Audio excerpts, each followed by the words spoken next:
La population française vieillit alors que les nouvelles technologies avancent toujours plus vite. Aujourd'hui, presque 3/4 des plus de 60 ans ne se servent pas d'un ordinateur parce que tout ça est bien trop compliqué. Justement, certains ont su profiter de cette fracture numérique, comme ce jeune entrepreneur qui a monté une société de formation à l'informatique spécialisée senior. Bon cours, en tout cas. Merci, moi je t'appelle ce soir pour le compte rendu. Très bien, on parlera de... Ce matin, son élève s'appelle Janine, elle a 83 ans et depuis 1 an, une fois par semaine, elle s'essaye au net. Bonjour. Bonjour, comment allez-vous? Ça va? Entrez, on va s'installer. J'ai reçu un mail Oui. avec des pièces jointes. Eh bien, je n'arrive pas à avoir les pièces Vous jointes. n'avez pas jamais fait le genre, d'accord. Non, ça m'a changé la vie d'avoir un ordinateur, vraiment. Vraiment, parce que je passe beaucoup de temps, je cherche des renseignements sur les hommes politiques, voilà. Nous avons créé donc notre entreprise en 2005 pour 2 raisons. La première, un besoin personnel qui était celui de voir et nos parents et nos grands-parents avoir quelques difficultés à se mettre à l'ordinateur et à découvrir ce monde un petit peu obscur. J'ai encore beaucoup de choses à apprendre. Je ne sais pas ce que c'est que toutes ces touches, je ne sais pas à quoi elles servent. Et ensuite aussi des initiatives gouvernementales, l'opération Internet accompagnée favorisée par le gouvernement pour réduire la fracture numérique. Autre mesure du gouvernement bien utile à Janine, son cours facturé 40 € pourra bénéficier d'une réduction d'impôt de 50%.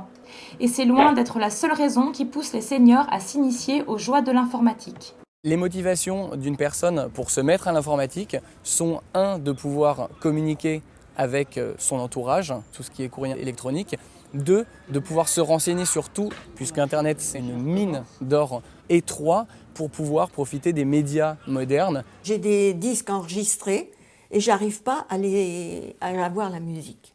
Alors il faut que j'apprenne à iTunes. Voilà, je clique. Double clic. Double clic. Oui. Ce sont des personnes qui n'ont pas grandi avec l'informatique. J'essaye de leur faire des petites comparaisons avec ce qu'ils ont connu plus jeunes. Par exemple, un site internet, je le compare des fois avec un journal. Par exemple, la page principale, c'est la une. Mais ces générations nées sans informatique vont se faire rares. Et la fracture numérique ne peut que se réduire puisque presque la moitié des cinquantenaires d'aujourd'hui surfent déjà sur le net. Les critères de fracture numérique ne seront plus les mêmes que ceux qui sont aujourd'hui. Aujourd'hui, c'est vraiment une question de conscience et de culture de société, d'une société qui est une génération papier et qui a appris à se servir d'une feuille de papier plutôt que d'un ordinateur. Dans 10 ans, il n'y aura plus cette fracture numérique, il y aura peut-être en revanche encore une fracture liée au coût de l'équipement. Et l'équipement, lui aussi, est adapté à ces nouveaux utilisateurs. Depuis 2 ans, on a vu apparaître sur le marché un ordinateur simplifié, mais avec toutes les fonctions de base, dédié principalement aux seniors. Pourtant, certains savent s'en passer et utilisent Internet comme un véritable lien social. C'est le cas de Claude, sexagénaire et qui tous les jours s'occupe de ses 2 blogs.